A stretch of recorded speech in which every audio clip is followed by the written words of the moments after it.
Salut toi, c'est Queen Camille, bienvenue dans cette nouvelle vidéo Team Princesse, nos conversations autour des princesses de Disney. Tu peux retrouver le 2e épisode de cette série avec Élise Francis et Eleanor Bridge en barre d'infos. Avant de commencer, sache que tu peux t'abonner au podcast de Mademoiselle pour voir le format long de cet échange. Un échange aujourd'hui avec Bérengère Krief. Bonjour. Que j'ai le plaisir de recevoir. Une princesse de l'élégance et du rire, on peut dire. Merci, bon écoute, merci. On te suit depuis très longtemps sur Mademoiselle. Oui. Tu es comédienne et humoriste. Mm-hmm. Quelle est ta princesse préférée, Bérengère ? Alors, ma princesse préférée, c'est Pocahontas. Moi aussi. Oui. Mais j'ai l'impression qu'il y a un mood fille de la nature. Bah mais ouais. c'est une rencontre tardive avec Pocahontas. J'ai été comme toutes les petites filles, je pense, avec la robe qui tourne. Bon, voilà, j'ai vu ce délire-là. Mais ce que j'aime chez Pocahontas, c'est la connexion avec la nature. Alors ça fait un peu boring. Non, mais c'est vrai. Elle marche pieds nus, Ouais. elle a des copains animaux. Elle saute dans les arbres et elle tombe amoureuse. Enfin, c'est un amour de vacances, tu vois. C'est un petit délire. Camping de la colonie. Mais oui. Elle est plus sauvage, ouais. Plus jeune, j'étais la ville, les copains, boire des coups dans les cafés. Enfin, voilà, je suis partie de Lyon pour vivre à Paris, pour cette vie-là. Mais là, parfois, le béton. Ouais. Moi, j'avais besoin d'arbres, de forêts, voir l'océan. J'entends le vent. Oui, mais qu'est-ce qu'il te dit ? J'ai revu Pocahontas il y a pas Yes. longtemps et je me suis dit, ok, Ok, moi aussi, je voilà, veux courir dans... c'est ça ma princesse préférée. Yes, dans les Ouais. forêts d'or et de Ouais, lumière. ouais. Est-ce qu'il y a un côté écolo aussi là-dedans ? Parce Oui, qu'elle, elle protège sa terre. Oui, enfin, en tout cas, je suis assez connectée à ça. Je trouve qu'aujourd'hui, en protégeant la nature, on protège l'humain. Et ça, On essaye de Pocahontas, protéger la c'était nature et les gens montre n'ont pas bien. l'air de bien comprendre le concept. Mais la nature, demain, il y a plus... l'espèce humaine meurt. La nature, elle reprend ses droits. Ça va être super. Mais du coup, elle faisait des voyages en Angleterre où elle allait représenter son peuple et tout. Et Pocahontas, même dans le dessin animé, elle a cette dimension un peu Ouais. politique Oui. et militante. C'est un truc qui te parle à toi ? J'aime bien parce qu'il y a souvent il y a Mulan aussi qui est un peu dans le même truc. Elle est plus dans c'est une guerrière quoi. Enfin voilà. Ce que j'aime chez Pocahontas c'est le pacifisme, le côté j'agis, j'ai des convictions, je milite mais avec les éléments quoi. Ça t'inspire ça quand tu parles de rapport homme-femme ou que tu fais des blagues sur le harcèlement de rue et que voilà, faut faire passer le message sans froisser Je dirais les égos. que à l'époque, j'ai l'impression d'avoir 100 ans, mais ce sketch, c'est la première fois donc qu'il a été publié sur Mademoiselle, c'était quand même en 2010. C'était il y a 8 ans. Et Personne n'en parlait à Personne l'époque. ne parlait de ça. Moi, je me suis pas dit, tiens, il y a un sujet à faire, mais c'est juste que j'avais absolument envie d'en parler. Je m'étais pas bien rendu compte de l'impact. Et je pense qu'à ce moment-là, moi, je suis pas du tout féministe, engagée, avec des convictions. Je suis juste une fille. Il y avait quand même besoin d'enfoncer des portes de manière un peu violente, je pense, à cette époque-là. D'où le côté un peu masculin que j'ai un peu dans le sketch. Là, je suis en écriture pour mon 2e spectacle. Et je me dis... je voudrais juste être peut-être un peu plus Pocahontas, dans une douceur, et de juste dire ce que moi je pense, sans toujours soulever le fait que je suis une femme, de prendre la place en fait. Prendre ma place et dire ce que j'ai à dire. Et je pense qu'aujourd'hui, il y a la place, les portes sont assez enfoncées pour pouvoir le faire. J'imagine, on verra. Est-ce que tu as eu quelqu'un dans ton entourage qui a un peu joué le rôle de grand-mère feuillage ? C'est quand tu avais des questionnements existentiels, Grand-mère qui feuillage. trouvait les paroles justes. J'ai un peu une grand-mère feuillage. Ah ouais. J'ai une grand-mère qui dit toujours ce qui doit se faire se fait, et ce qui est pris est pris. C'est grand-mère feuillage en fait. Et c'est vrai que je le disais souvent à mes copines et tout. Et d'ailleurs, elles me disaient, ah oui, comme ta grand-mère dit. Et en fait, ma grand-mère, elle est hyper...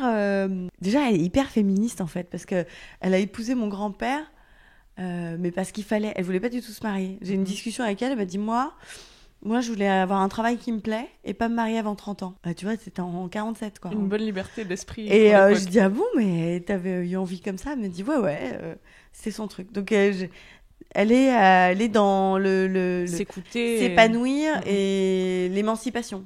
Voilà. Mon père voudrait que j'épouse Cocoam. Cocoam? Mais il est tellement solennel. C'est ce que j'ai dit. Mon père croit que c'est le droit chemin pour moi. J'ai une grand-mère feuillage. Par exemple, tu as un casting, tu l'as pas, tu t'effondres et tout, elle te dit mais ce qui doit se faire se fait. Et c'est vrai que généralement si tu l'as pas eu, c'est parce que derrière tu dois faire autre chose ou que ça te correspondait pas. Et que... En fait, ce qu'elle m'a apporté, c'est la confiance dans la vie. Et c'est très dur à faire parce que parfois, moi, je suis toujours dans le boulot, c'est ok, confiance dans la vie et de ce qui va se passer et tout. Et dans la partie sentimentale, je suis moins sereine. Faut que j'applique un peu plus ce qui doit se faire se fait. Mais quand tu te dis ce qui doit se faire se fait, c'est que ça roule tout seul. Il faut juste être bien éveillé et voilà. Saisir les opportunités. Et voilà. Mais c'est vrai que dans les castings, un appartement, tu vois, tu cherches un appart, t'as posé un dossier, puis paf, ils te prennent pas. Tu te dis, mais c'était l'appart que je voulais, mais derrière, il y aura autre chose, oui. derrière, il y aura... Voilà, c'est confiance dans la vie, c'est que tu dois être à cet endroit-là. En fait, il y a vraiment la voix de la raison et la voix du cœur. Moi, j'essaye d'écouter souvent la voix du cœur. Mais par exemple, on me propose un projet sur le papier, génial. Donc, c'est la voix de la raison, c'est-à-dire bien payé, imaginons, intéressant, voilà, machin. Mais toi, tu te sens pas. Enfin, moi, en tout cas, ça m'arrive de me dire, est-ce que j'ai envie de travailler avec ces personnes ? Est-ce que je me sens ? Est-ce que le rôle me plaît ? Et en fait, pour toutes les raisons du monde, et surtout l'argent, l'argent, c'est toujours une raison, mais pour tout l'or du monde, tu peux être malheureux. Moi, j'ai déjà fait des trucs où, même si...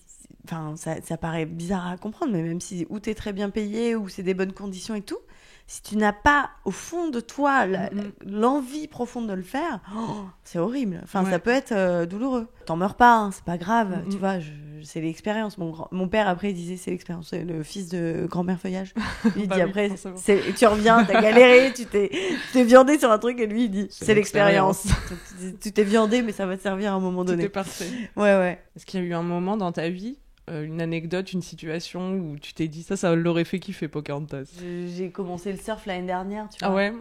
Ça, c'est une décision Pocahontas. Ouais, ça, c'est courageux. Je rejoins des potes et on fait à côté, à Biarritz, et on fait du surf. Et moi, j'en avais jamais fait, mais je me disais, de là où j'étais, je me disais, c'est chaud, quoi. On a pris des cours, et le premier jour, je me mets debout. Et moi, j'étais arrivée dans le séjour plus tard. Mes potes, ils avaient commencé 2-3 jours. Et personne se levait. Et ils me font, mais qu'est-ce que t'as déjà fait? T'en as déjà fait, en fait. Et du coup, je fais, ben non, et tout. Et en fait, pour la première fois, je me sentais hyper fière d'un truc, tu sais, de réussir quelque chose facilement. Et donc, il y a un côté, tu vois, sur la planche. Et pareil avec le skateboard. Ça te fait flipper de te mettre à une nouvelle activité ou c'est un truc que t'aimes bien tester, des trucs nouveaux? Bah, je suis assez curieuse, mais là, j'avais pas fait ça, j'avais rien fait depuis longtemps. Belle, elle est curieuse aussi. Belle dans La Belle et la Bête, elle va dans le château. Belle, c'est vrai que affronter la peur, ouais, on peut dire Belle, ok, on peut donner une petite médaille de la meuf qui s'est affrontée. C'est-à-dire que la meuf, elle se vend à la place de son père.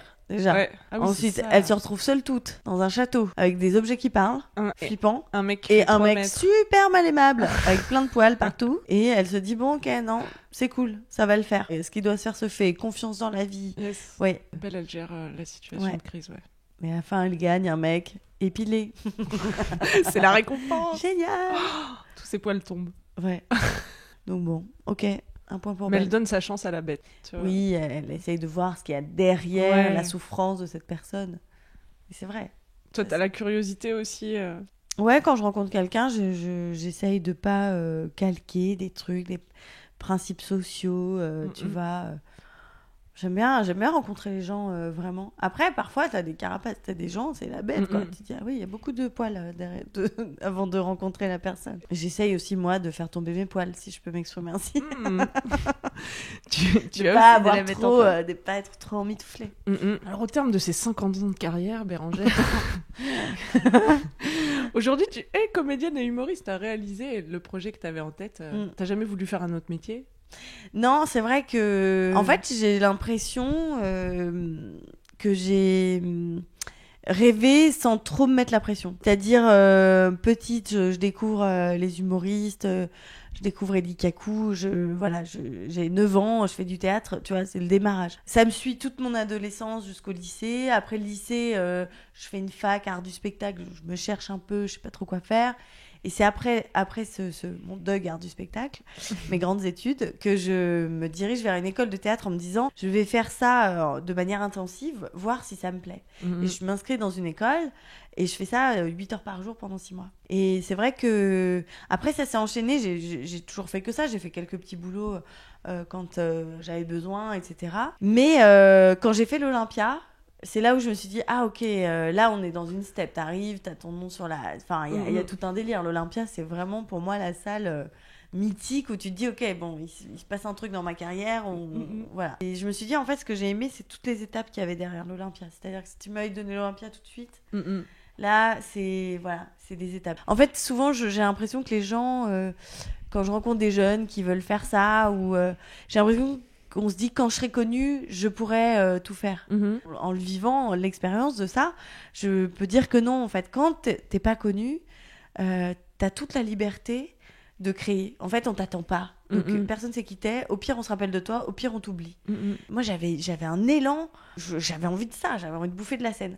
Et après, bref, ça a été plus compliqué pour moi. J'ai eu une période un petit peu... parce que je me suis dit, peut-être que les gens, ils m'ont vu. Peut-être ils vont être déçus. Ils ont déjà un avis, peut-être, sur ce que je fais. Ouais, après, t'as la pression de l'attente. Ouais. Et du coup, c'était là, Je suis moins libre. Je suis moins libre. Et c'est vrai que c'est apprécié, ça. C'est Julie Ferrier qui avait dit ça. La création, quand t'es connue, elle est moins libre. Enfin, tu peux faire pareil, mais tu dois dépasser d'autres idées. Donc, oui, je suis hyper fière aujourd'hui, grâce à mes parents, grâce à la famille que j'ai eue, grand-père feuillage. Mon grand-père était un peu grand-père feuillage aussi. Donc, d'avoir vraiment eu cette confiance dans la vie, de se dire, c'est possible. Et des fois, je me disais, ah oui, mais il faut passer des castings, ou il faut faire... Non, il faut faire ce que tu as envie de faire. Ce pourquoi tu es bon. Voilà.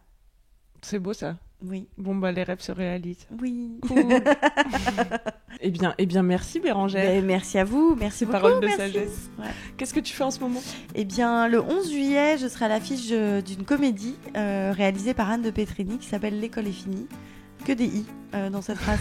Et je joue une professeure d'anglais qui est mutée de Paris en campagne et qui se retrouve un peu propulsée dans un univers qu'elle connaît pas du tout. Et voilà, on va suivre 1 an de cette prof. Trop bien. Et on rit. À la campagne. On rit. Oui. Chouette. Vous pouvez voir toutes les infos sur ce film dans la barre d'infos si vous voulez suivre l'actu de Bérangère sur les réseaux, Instagram, etc. Merci d'avoir regardé cette vidéo. Vous pouvez retrouver sa version longue en podcast en vous abonnant au podcast de Mademoiselle, par exemple, sur votre appli de podcast préféré. Abonnez-vous également à cette chaîne. N'hésitez pas à nous partager vos anecdotes autour des princesses de Disney, celles qui vous ont marqué, celles qui vous inspirent, avec le hashtag Team Princesse. Et encore plus de contenu sur les princesses Disney sur notre page Team Princesse sur mademoiselle.com. Gros bisous, ciao à tous les princes et les princesses. Cliquez là, ça fera plaisir à Bérangère. Juste là. Merci beaucoup.